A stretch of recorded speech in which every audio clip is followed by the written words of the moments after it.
यमाचार्य के पास जब नचिकेता गया है, ये कठोपनिषद में कथा आती है। नचिकेता वाजस्रवा के पुत्र थे। वाजस्रवा एक ऋषि थे, विद्वान थे, तो वे दान कर रहे थे, तो बूढ़ी बूढ़ी गायों का दान कर रहे थे। उसका लड़का बहुत तेजस्वी नचिकेता, जो कि अभी किशोर था, कम उम्र थी, बहुत समझदार था, त्यागी भाव का था। उसको बड़ा कष्ट हो रहा था कि पिताजी ये क्या कर रहे हैं। जो गायें बच्चा देना तो दूर, चारा ठीक से नहीं चर पाती हैं, गोबर भी नहीं दे पाती हैं ठीक से, ऐसी गायों को ब्राह्मणों को देंगे तो क्या ब्राह्मणों हित होगा और हमारे पिताजी का क्या पुण्य होगा। तो उसको बड़ा कष्ट हुआ। तो अंत में साहस करके उसने पिताजी से कहा, पिताजी आप मुझे किसके लिए दे रहे हैं, किसको दे रहे हैं। क्योंकि गायें जो अच्छी अच्छी गायें थी वो नचिकेता के लिए पिता सुरक्षित रख रहा था कि हमारे बच्चे के लिए रहे, तो बूढ़ी बूढ़ी गायें दान कर रहा था। तो नचिकेता ने कहा मुझे ही दान कर दे तो इनका मोह मिट जाए, गायों को रखने, अच्छी अच्छी गायों। तो कहा पिताजी मुझे आप किसको दे रहे हैं। पिताजी को गुस्सा आ गया, चुप रहे। फिर कहा यही बात, गुस्सा और बढ़ गया लेकिन चुप रहे। फिर कहा तो क्रुद्ध हो गए, कहे तुम्हें यमराज को दे रहे हैं। तो नचिकेता ने कहा पिताजी पहले से देखा जाता है फसल के समान आदमी उगता है, बढ़ता है, पीला होकर गिर जाता है, इसलिए चिंता करने कोई ज़रूरत नहीं। आपने यमराज के पास मुझे कह दिया, मैं यमराज के पास जाऊंगा। तो यमराज के पास चला गया। यमराज के घर वालों ने कहा कि वो बाहर गए हैं, यमराज अभी नहीं है। तो 3 रात तक वो बिना खाए पिए रहा। कहा जब तक मेरे प्रश्नों का समाधान नहीं होगा मैं खाऊं पीऊँगा नहीं। 3 रात के बाद जब यमराज आए तो जा करके नचिकेता से मिले, कहे तुम 3 रात तक बिना खाए पिए मेरे यहाँ रहे, तो मैं तुम्हें 3 वर देने को तैयार हूँ, तुम मांग लो जो मांगना हो।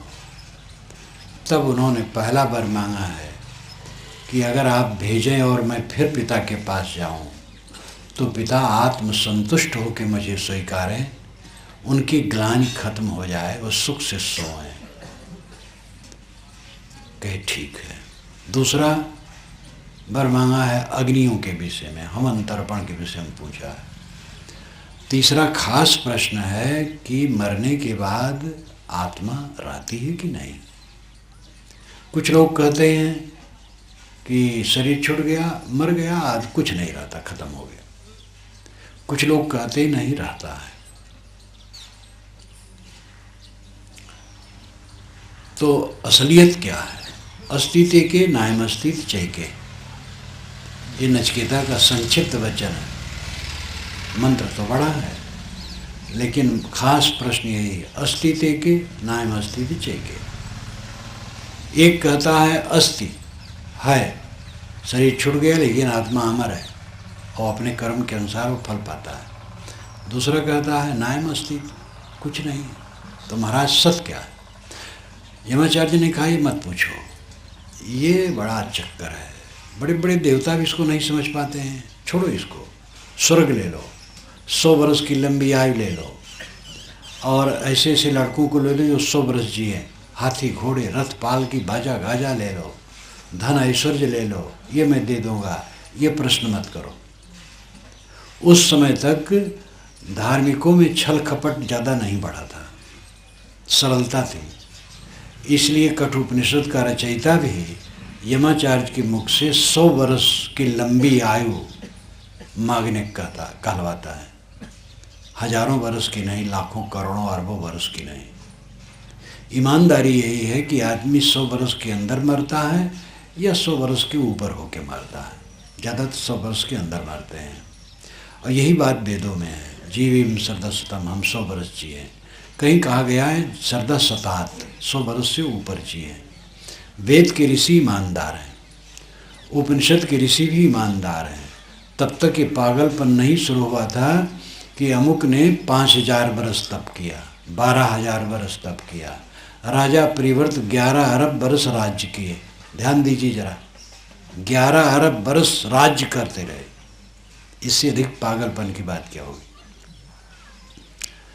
तो नचिकेता ने कहा महाराज ये सब आपके पास रहे, ये तो इंद्रियों को उत्तेजित करने वाले, मलिन करने वाले, विकार उत्पन्न करने वाले हैं। कौन विवेकवान विषयों का चिंतन करते हुए जीना चाहेगा। ये सब मैं नहीं चाहता हूँ, आत्मा के विषय बताइए। तब यमाचार्य ने कहा कि तुम सच्चे अध्यात्म ज्ञान के पात्र हो। जो विषयों को त्याग सकता है वह अध्यात्म को समझ सकता और ग्रहण कर सकता है। जो विषयों का त्याग नहीं कर सकता वो अध्यात्म में क्या डूबेगा। तुमने विषयों का त्याग किया और सारे प्रलोभनों को छोड़ दिया, तुम धन्य हो। तब उन्होंने लंबा उपदेश किया। तो 3 रात वहां भी कही गई है। तम रात्रिस्त्रिस उदरे विभर्ति, ये वेद में भी कहा गया 3 रात। ये 3 रात यही है, आधिदैविक, आधिभौतिक और आध्यात्मिक अविद्या है। आधिदैविक अविद्या क्या है? प्रकृति संबंधी अविद्या। आधिभौतिक अविद्या क्या है? प्राणी संबंधी अविद्या। और आध्यात्मिक अविद्या क्या है? अपने मन, इंद्रिय और आत्मा के विषय में ठीक से न जानना और न करना। आधिदैविक, अधि कहते हैं आधार को, देव कहते हैं जड़ प्रकृति को। ध्यान दीजिए, देव जड़ प्रकृति को कहते हैं, मैं नहीं कहता हूँ, वैदिक ऋषि ही कहते हैं। आवाम जनता कहती है। जब पानी बहुत बरसता है, बहुत नुकसान हो जाता है, तो लोग कहते हैं दैवी प्रकोप है।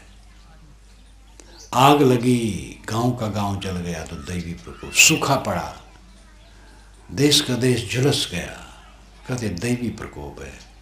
भूचाल आया और बहुत लोग धन की हानि हुई तो कहते दैवी प्रकोप है। जड़ प्रकृति को देव कहा गया है। देव के और कई अर्थ हैं, लेकिन जड़ प्रकृति को देव कहा। दैवी प्रकोप, दैविक ताप इसीलिए कहा जाता है। जड़ पदार्थों के से कष्ट होना दैवी ताप कहलाता है। तो आदि दैविक विद्या, ये जगत कब बना, किसने बनाया? सूरज तपता है, चंद्रमा चमकता है, तारे चमकते, किसने खड़ा किया है? पानी कैसे बरसता है, सूखा कैसे पड़ जाता है, दाह कैसे हो जाता है, भूचाल कैसे आता है, सब भगवान की लीला है। भगवान कराता है, जो भगवान चाहे सो हो। उसकी इच्छा बिना तो तृण भी नहीं हिलता है। ये अविद्या है। प्रकृति में अपने नियम हैं, उनमें गति है। द्रव्य और गति ये सर्वत्र है। द्रव्य की संपत्ति उसकी गति है। ध्यान दीजिए, द्रव्य की संपत्ति उसकी गति है। बड़े बड़े विद्वान कहते हैं, जो धार्मिक कहलाने वाले हैं, जड़ पदार्थ गति क्रिया कैसे करेगी? जड़ पदार्थ में तो क्रिया कैसे होगी? ब्रह्म क्रिया करता है। हवा जड़ पदार्थ है, वो कैसे चलेगा? जब पूर्वी हवा चलती है तो भगवान बंगाल की तरफ जा कर के वहाँ से ढकेलता है, और जब पश्चिमी हवा चलती है तो भगवान पंजाब की तरफ जा रहा है तो वहाँ से ढकेलता है। इतनी मोटी बुद्धि आज के पढ़े लिखे लोग भी। प्रकृति में अपने आप दाब है, क्रिया है। पानी बरसता है प्राकृतिक कारणों से, जो जड़ है। न बरसना, अधिक बरसना, कम बरसना, भूचाल आना, ये प्राकृतिक प्रक्रिया है जो अचेतन है, उसमें कोई ज्ञान नहीं है। पानी बरसाने वाला ज्ञानवान नहीं है, स्वभाव है, क्रिया है। नियम में बोध नहीं होता है, नियम अबोध है, लेकिन वो ऐसा करता है कि बोध ही भटक जाता, वो नहीं भटकता है। आदमी खाते समय, आदमी तो बोधवान है, जानकार है, लेकिन प्रलोभन में पड़ के ज़्यादा खा लेता है। लेकिन पेट अबोधी नहीं है, पेट जड़ है। ज़्यादा आप खाओगे तो वो दंड देगा, कम खाओगे तो कृषित हो जाओगे, उसमें भी दंडित होगे। बराबर कम खाओ, संतुलित खाओगे, सुखी रहोगे। आंत में ज्ञान नहीं है, आंत जड़ है, लेकिन वो ऐसा न्यायी है एकदम गणित की तरह न्याय देता है। इसी प्रकार दुनिया में सर्वत्र नियम है, नियम व्याप्त है और नियम से सब चलता है। प्राकृतिक क्षेत्र में कोई भगवान पानी नहीं बरसाता है, कोई भगवान भूचाल नहीं, भगवान कोई जानकार पानी बरसावे तो ऐसा बरसाएगा कि खेत में बरसेगा, सड़क पर नहीं बरसेगा, क्योंकि सड़क पर कीचड़ हो जाना, लोग चलते हैं। समझदार कोई बरसाएगा तो सड़क पर क्यों बरसा देगा, खेत में बरसाएगा। धान के खेत में ज़्यादा बरसाएगा, गेहूं के खेत में कम बरसाएगा, क्योंकि उसमें पानी कम लगता है। और रबी के फसल के समय भी गेहूं में ज़्यादा बरसाएगा और मटर में कम बरसाएगा। मटर के खेत में पानी बहुत कम लगता है और गेहूं के खेत में ज़्यादा लगता है। तो भूचाल तो लाएगा ही नहीं, क्योंकि भूचाल से सब तहस नहस हो तो कोई फायदा नहीं होता है। आदि दैविक क्षेत्र में अविद्या का नाश होना चाहिए। सारा संसार प्राकृतिक नियमों से चलता है, इसको कोई भगवान भवानी नहीं चलाता है। इस निर्भय ज्ञान को समझो। मेरे कहने से आप तुरंत नहीं समझ जाओगे, मैं तो आपको एक ठेस देता हूँ, आपके दिल में ठोकर देता हूँ, आप उठ जाओ, जग जाओ और स्वयं इस पर शोधन करो और ऐसे लोगों से सत्संग करो, समझो। प्रवचन में पूरा समाधान नहीं होगा, प्रवचन में तो एक तरफ से कह दिया जाता है, लेकिन ये पक्का समझ लो, विश्व नियम चेतन नहीं है, उसमें दया नहीं है, कोप नहीं है, कृपा कोप दोनों नहीं है। प्रकृति में कृपा कोप नहीं है, अपने नियम के अनुसार चलता है। इसलिए नहीं पानी बरसता है तो हवन करने की जरूरत नहीं, हवन से पानी नहीं बरसेगा, कीर्तन करने से पानी नहीं बरसेगा। मुसलमान लोग भी नमाज जरा ज़्यादा पढ़ने लगते हैं जब पानी नहीं बरसता है, कि जिससे भगवान सोया हो तो जाग तो जाए जरा। कैसा भोलापन है। प्राकृतिक नियमों से ये आदिदैविक क्षेत्र चलता है, इसका ठीक से बोध होना चाहिए और इस पर लंबा विचार होना चाहिए, लेकिन ज़्यादा समय नहीं है, थोड़ा थोड़ा सा कहता हूँ। दूसरा है आदि भौतिक क्षेत्र। भूत कहते प्राणी को। भूत के बहुत अर्थ हैं, जैसे देव के कई अर्थ। भूत का अर्थ जड़ तत्व, भूत का अर्थ बीता समय, भूत का अर्थ सत्य, भूत का अर्थ लीनता, परम तत्व, और भूत का अर्थ काल्पनिक भूत प्रेत भी, जो कोई कहीं नहीं होते हैं, और भूत का अर्थ देहधारी प्राणी। यहाँ देहधारी प्राणी का अर्थ है आदि भौतिक क्षेत्र। भूत संबंधी तो भौतिक, भौतिक का दूसरा अर्थ है जड़ तत्व संबंधी। भौतिकवादी जड़ तत्व ही सत्य मानते हैं, इसलिए शब्द में अटकना नहीं। वो शब्द किस प्रसंग में है और कैसे व्याख्या की गई है, प्रसंग बसात व्याख्या होती है। दधिकार्थ दही भी है, दधिकार्थ समुद्र भी है। तो आदि भौतिक क्षेत्र का अर्थ है प्राणी जिसका आधार हो, वो आदि भौतिक क्षेत्र है। यहाँ देखो आदि भौतिक जगत बैठा है, प्राणियों का समूह बैठा है। आपके घर में प्राणियों का समूह है, समाज में, परिवार में, संस्था में, पार्टी में, कंपनी में प्राणियों का समूह है, वो आदि भौतिक क्षेत्र है। उसमें समझो, अगर दूसरे के दिल को खुश नहीं रख सकते हो तो आप खुश नहीं रहोगे। खुश रखने का अधिकार तो अपना नहीं है कि किसी को हम खुश कर पाएं, लेकिन अगर दूसरे को तकलीफ देते हो तो आपकी तकलीफ नहीं जाएगी।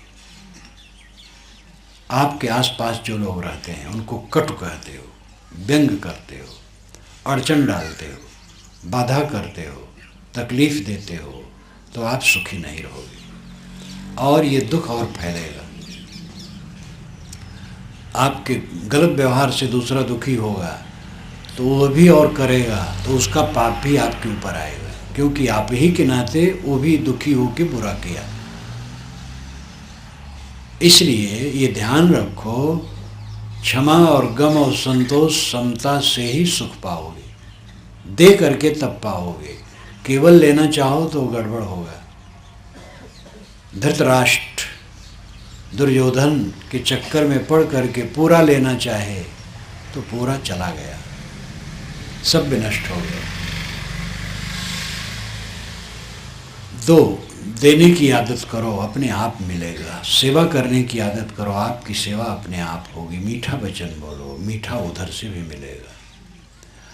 दर्पण के सामने हंसो तो प्रतिबिंब हंसेगा, रो तो रोएगा, क्रोध करो तो क्रोध करेगा। पूरा संसार कांच महल है और इसमें जो कुछ हम करते हैं वही प्रतिबिंबित होता है हमारे लिए। इसलिए बड़ी सावधानी के साथ प्राणियों के साथ सुंदर। प्राणियों में 2 हैं, भूत में भौतिक, भूत नाम प्राणी। प्राणियों में 2 भाग है, एक मनुष्य, एक मनुष्येतर, यानी मनुष्य के अतिरिक्त। मनुष्य के अतिरिक्त जो हैं उन पर दया रखो और मनुष्य से प्रेम रखो। किसी मनुष्य को तकलीफ न दो। ज़्यादातर प्रपंच होता है समूह में, अपने में। जब आप दूसरे के घर जाते हैं तो बहुत हंस हंस के बात करते हैं। वहाँ के स्त्री पुरुष बाल वृद्ध सबसे घुल मिल के गिल गीला हो जाते हैं, और जब अपने घर में आते हैं तो पूरा दरोगा बन जाते हैं, थानेदार, गरम गरम, कटु शब्द। अपनों में ही लोग उलझते हैं, क्योंकि वहीं स्वार्थ का टकराव है। मिथ्या स्वार्थ, स्वार्थ कुछ नहीं, मिथ्या स्वार्थ। किसी घर में ऐसा है कि 10 लोग हैं और 8 लोग भोजन करें और 2 लोगों को भोजन न दें, 8 लोग कपड़े पहने और 2 को कपड़े न दें, 8 लोग घर में रहें और 2 को सड़क पर निकाल दें। जो असली स्वार्थ है, भोजन वस्त्र आवास सबको मिलता है, वो अहंकार।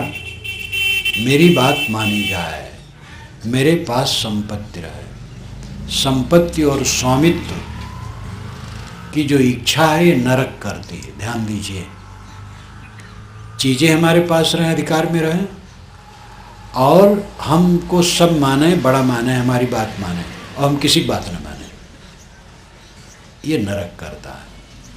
स्वामित्व और संपत्ति की इच्छा छोड़े बिना कोई आदि भौतिक क्षेत्र में सफल नहीं हो सकता है।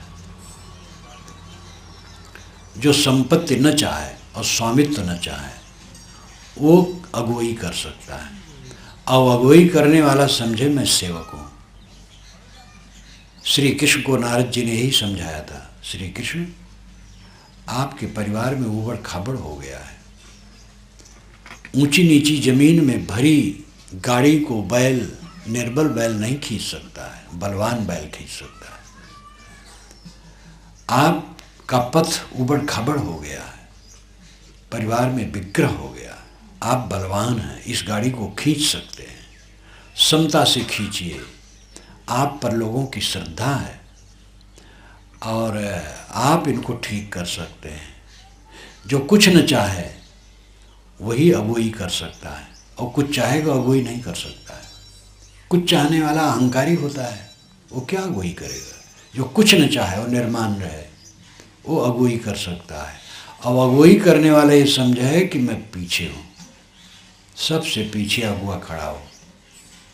अगुआ समझे मैं सेवक हूँ, स्वामी नहीं हूँ। स्वामी तो भूल जाओ कि मैं स्वामी हूँ, मैं सेवक हूँ। सेवक बनो। और यही न होने से कला है, घर घर में कला है, समाज समाज में कला है, पार्टी में, कंपनी में, हर जगह कला है। संपत्ति और स्वामित्व की भयंकर तृष्णा, और ये तृष्णा रख करके आदि भौतिक क्षेत्र में कभी सुख नहीं होगा, प्राणियों के क्षेत्र में कभी सुख नहीं होगा। त्याग दो, सब कुछ त्याग दो, कुछ न रखो अपने पास। ट्रस्ट है, परिवार ट्रस्ट है। परिवार, समाज, राष्ट्र की संपत्ति ट्रस्ट है। हम लोग ट्रस्टी हैं, सेवक हैं, अपना एक कौड़ी नहीं है। ये समझो और निर्माण होकर के सेवा करो। आदि भौतिक क्षेत्र की अविद्या मिटनी चाहिए। प्राणी जगत में जो अन्य प्राणी निरीह हैं बेचारे, बैल गाय और कीड़े मकोड़े सब, इन पर करुणा रखो। आप हजारों गाय बैल पाल सकते हो, उनको पानी दो, भोजन दो, निवास दो, बस कोई खटखट नहीं है। लेकिन मनुष्य का एक बच्चा पाल करके निभाना बहुत मुश्किल है। जब एक गुरु का शिष्य रूठ गया और रोने लगा और बिगड़ गया, तो गुरु जी उसको मनावे हैं, बेटा मान जाओ, अरे ठीक है तुम्हारा फिर हम कर देंगे, तुम परेशान ना हो।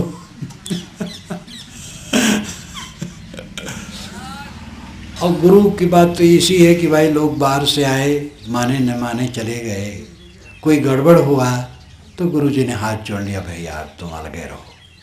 लेकिन आपका लड़का है, उसको कहाँ करोगे? वो तो आपकी छाती पर चढ़ करके ही सड़ेगा, क्योंकि जन्माए हो। इसलिए सहना पड़ेगा। ये मत समझो कि हमारा बच्चा है बस चाहे जो करे, बच्चा है लेकिन वो भी मनुष्य स्वतंत्र है। वहाँ भी बहुत कठिन होता है, तो बच्चे को अलग कर दिया, धन दे दिया तो अलग कर दिया जाता है। लेकिन ऐसे सब नहीं होते हैं, सब में स्वभाव ऊंच नीच होता है, और ऊंच नीच स्वभाव होता है उसको सहना पड़ता है। कोई गर्म बोल दिया, कोई नरम बोल दिया, सहना पड़ता है। भूल हो जाती है, नहीं कहने योग शब्द आदमी निकाल देता है, अच्छा समझदार आदमी से भी ऐसा निकल जाता है और उसको पश्चाताप होता है। हमें चाहिए संभालें, फिर वो सुधर जाएगा। आदि भौतिक क्षेत्र में भी विस्तार से कहने लायक है, लेकिन संकेत काफ़ी है कि स्वामित्व और संपत्ति की तृष्णा न रखे, वही मनुष्यों के साथ सुंदर बर्ताव कर सकता है। और जो संपत्ति व्यक्तिगत रखना चाहेगा और सब पर शासन करना चाहेगा कि सब हमारे अधीन रहें, उसकी मुट्ठी से सब निकल जाएगा भर भरा करके। थोड़े दिन में जितने वो चूड़ी कसेगा, वो चूड़ी एक दिन ठरक जाएगी, बस सब बेकार हो जाएगा। इस संसार में ये सब, लाओ त्से ने कहा है कि ये दुनिया भौतिक नहीं आध्यात्मिक है। इसलिए तुम कड़ाई करके किसी पर सुव्यवस्था नहीं कर सकते हो। हट करके, अपनी हैकड़ी दिखा करके, अपने को बड़ा सिद्ध करके तुम किसी को बस में नहीं कर सकते हो। सब कुछ आध्यात्मिक है, प्राणी आध्यात्मिक है, आत्मा संबंधी है। लेकिन एक चीज़ है हमारे सामने, सुई पड़ी है। सुई जड़ है लेकिन वो भी आध्यात्मिक है, क्योंकि बहुत मनुष्यों के काम की चीज़ है। तो उस सुई को भी लेना न चाहो, जड़ न समझो केवल। जड़ तो है लेकिन जड़ होते हुए आध्यात्मिक है, क्योंकि और आत्माएं हैं, सब सुई चाह रहे हैं। तो ये जड़ पदार्थ भी आदमियों के बीच में होने से आध्यात्मिक जैसे हो जाते हैं। इसलिए इन पर जबरदस्ती कब्जा करोगे तो पीटे जाओगे। कब्जा करने की चेष्टा छोड़ दो, कब्जा छोड़ो। हमारे शरीर पर कब्जा तो मिट्टी का है। माटी कहे कुम्हार से, तू मत रौंदे मोह, एक दिन ऐसा होएगा मैं रौंदोगी तोय। लकड़ी कहे लुहार से, तू मत जा रहे मोह, एक दिन ऐसा होएगा मैं जा रहूँगी तोय। तो किस पर अधिकार आप करते हो? राम नाम सत्य आजकल में होने वाला है। हमारे एक भक्त बम्बई के यहाँ आए थे, वहाँ और वहीं चले गए होंगे। उन्होंने अपनी लाश की फ़ोटो खिंचवा करके रखी, ध्यान में बैठते हैं, देखते हैं और लेटे हैं, मर गए हैं मानो, और नाक में रुई ठूसी है, मर गए हैं, आग लगी है, जल रहा है। लाए हमें दिखाए उनकी, बहुत बढ़िया। कई साहब आप प्रवचन में कहते हैं बराबर कि शरीर को मुर्दा देखो, तो बनता नहीं था मन में, नहाते नहीं था, तो अपनी लाश का मैंने बनवा लिया, तो यही रख लेता हूँ, ध्यान करता हूँ कि बहुत बढ़िया। वो दिन देखो, वो दिन देखोगे तो सारी गर्मी खत्म हो जाएगी। आजकल में शरीर को मरना है। आध्यात्मिक क्षेत्र तीसरा है। आदि भौतिक क्षेत्र की अविद्या मिट जाने मतलब है स्वामित्व और संपत्ति की जो लालसा है, यह सबसे बड़ी अविद्या है। स्वामित्व संपत्ति छोड़ दो, गुजर बसर आपका होगा। अब आप मीठे बन जाओ, सेवक बन जाओ, आपकी बात अपने आप मान्य हो जाएगी। अब मनवाने की क्या जरूरत है? विनम्र बनो, निष्काम बनो, निर्माण बनो। ये भूत प्राणियों के बीच में अविद्या की निवृत्ति है। और आध्यात्मिक अविद्या तीसरी है। अधिक कहते आधार को, आत्मा के आधार में इंद्री मन प्राण ये सब है, ये आध्यात्मिक है। इनको अपने बस में रखो। मन निर्मल रखो सब समय, मन में कुचिंतन न आने दो। कुचिंतन से कुवाणी और कुकर्म होते हैं, कुचिंतन ठहरने न दो। आपके कपड़े में कहीं गोबर लग जाए, मिट्टी लग जाए, कोई बतावे तुरंत उसको धोएंगे, और मन में कितना गोबर लगता रहता है, ये देखने वाला देख पाता है। 1 घंटा अकेले बैठ जाओ, जो संकल्प उठे वो कागज पर लिखते जाओ, तो कागज किसी को दिखा नहीं पाओगे। और अपने माने बैठे हो हम सबसे बड़े हैं, सबसे बड़े। क्या बड़े हो? जो अपने बड़ा मानता हो महामूर्ख है। मैं बड़ा शुद्ध हूँ, मैं बड़ा हूँ, मैं श्रेष्ठ हूँ, मैं ज्ञानी हूँ, ऐसा विवेकवान कभी नहीं कर सकता है। वो तो अपने को देखता है। निरंतर जो अपने को देखता है उसकी वाणी मौन हो जाती है। अपने को देखो। आध्यात्मिक अविद्या की निवृत्ति है अपने आप को समझना। मैं शुद्ध बुद्ध चेतन हूँ, अमर आत्मा हूँ। देह जड़ है, मन जड़ है, बुद्धि जड़ है, अहंकार जड़ है, वीर्य रक्त जड़ है, ये सब जड़ है। मैं चेतन हूँ। जड़ासक्ति की निवृत्ति कल्याण है। जड़ासक्ति में पड़े रहना अकल्याण है। मोह नरक है, मोह से निवृत्ति स्वर्ग है।